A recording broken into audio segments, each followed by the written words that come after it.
প্রতিদিন অফিস থেকে ফিরে ঘরে ঢুকে আয়েশ করে সঞ্জয়। আজ সে ঘরটা থাকলেও আরামটা হচ্ছে না।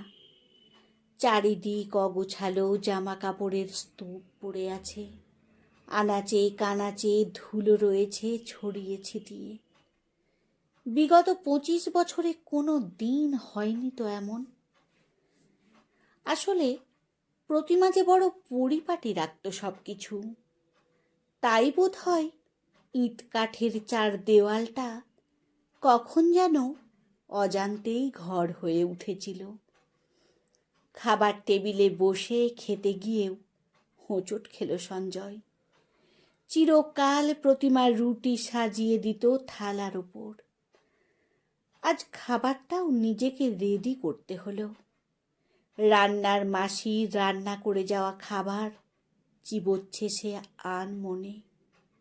খাবার আছে, কিন্তু স্বাদ নেই। এমন কেন হচ্ছে? প্রতিমার করা রান্না তো বড় তৃপ্তি করে খেয়েছে। ও কি এক্সট্রা দিত কিছু? যত্ন আর ভালোবাসা? তার জোরেই কি খাবারগুলো এত সুস্বাদু হয়ে উঠত তার? রান্নার লোকের রান্নায় ওটা মিসিং বলেই কি খাবারগুলো আজ এত বিস্বাদ লাগছে? বিছানায় শুতে এসেও ধাক্কা লাগলো। বিছানা করে দিয়েছে বিমলা মাসি, কিন্তু সে বিছানায় কোনো আন্তরিকতা নেই যেন। সবটাই কেমন দায় সারা গোছের। মোবাইলে 6টার অ্যালার্ম দিল সঞ্জয়। আর তো কেউ নেই যে ভোরে উঠে ডেকে দেবে। প্রতিমা সঞ্জয়ের স্ত্রী, 25 বছরের বিবাহিত জীবন। ছেলে মৃদুলের জন্মের পর থেকেই আলাদা করে আর কখনো ওকে নিয়ে ভাবেনি সঞ্জয়। ভাবার প্রয়োজনও তো ছিল না, বরঞ্চ ক্রমাগত তার বেঢপ হয়ে যাওয়া শরীর দেখে বিরক্তই লাগতো বারবার। কতবার তো বলেছিল ওকে, এমন বিশ্রী চেহারা হচ্ছে কেন তোমার? আমার অফিসের মিসেস বোস, সুলতা চ্যাটার্জিদের তো এমন চেহারা নয়। ওরা তো তোমারই বয়সী। তাহলে তোমার সমস্যাটা কোথায়? সারা দিন তো বাড়িতেই বসে থাকো, আরামের জীবন, তাও কি একটু মেনটেন করতে পারো না? এই কথাগুলো ছুঁড়ে দিয়েই খালাস হতো সঞ্জয়। এই কথাগুলি শোনার পর প্রতিমার প্রতিক্রিয়া কি হলো এসব দেখার কথা মনেই আসেনি কখনো। প্রতিমা আধুনিক পোশাক পরতে পারত না, গুছিয়ে সুন্দর করে কথা বলতেও পারত না। তাই ওকে অফিস পার্টিতে নিয়ে যেতে লজ্জা লাগতো সঞ্জয়ের। বারবার মনে হতো ওকে ঘর আর রান্নাঘরেই মানায় কেবল। মাঝে মাঝে কোনো মেলায় গিয়ে বা পাড়ার মোড়ের বড় দোকানটার শোকেসে আঙুল দেখিয়ে যখন ও বলতো, ওই ফুলদানিটা কিনে দেবে গো, এটা আমার ঘরে বড্ড মানাবে, বা যখন আবদার করত, এবার বিয়ের তারিখে আমার কিন্তু নকশা করা চাদর আর বালিশের কভার চাই, তখন প্রতিমার ওপর বিরক্ত হয়ে সঞ্জয় কতবার তো বলেই দিয়েছে, রোজগার তো করতে হয় না, টাকার মর্ম বুঝবে কিসে, আবদার করেই তুমি খালাস। অফিসে থাকাকালীন প্রায় ফোন করত প্রতিমা, এই তুমি খেয়েছো তো? বৃষ্টিতে ভেজোনি তো? বিরক্তিতে মাথা জ্বলে যেত সঞ্জয়ের। ঝাঁঝিয়ে বলতো, তোমার মতো দিনরাত খাওয়া বা আরাম করা নিয়ে ভাবলে আমার চলবে না, বুঝেছ? রোজগার করতে হয়। অবশ্য তুমি বুঝবেই বা কি করে এসব।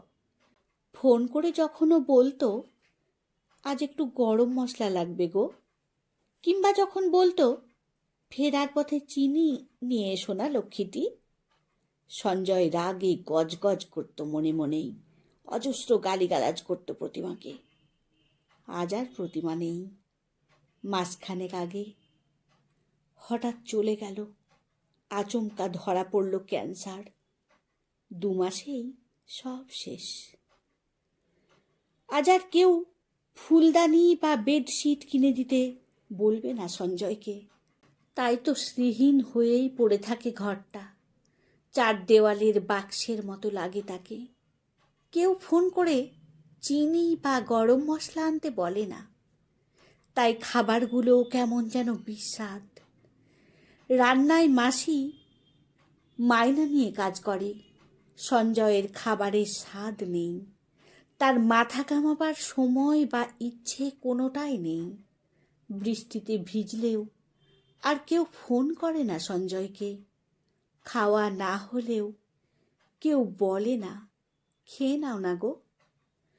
অর্থ উপার্জনের ভারী দম্ভ ছিল সঞ্জয়ের। উপার্জন তো সে আজও করে।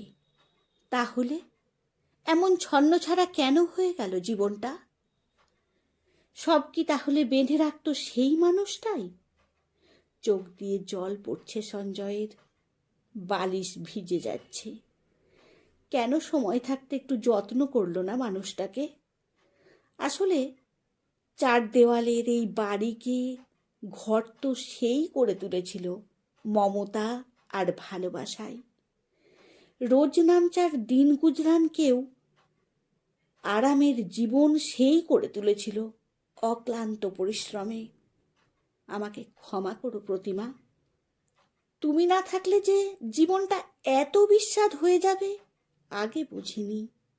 বুঝতেই পারিনি যে তুমি নীরবে আমার প্রত্যেকটা দিনকে সুন্দর আর আরামের করে তুলতে।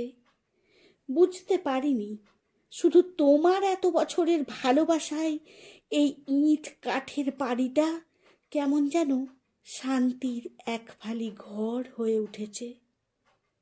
ছেলেটাকে বোঝাতে হবে, বলতে হবে যে আসলে মেয়েরাই চার দেয়ালের বাড়িটাকে ঘর করে তোলে নিজের যত্নে, নিজের ভালোবাসায়। তাই তাদেরও যত্নই প্রাপ্য, অবহেলা নয়। সময় থাকতে সেটা বুঝতে হবে, নইলে যে দেরি হয়ে যাবে, বড্ড দেরি।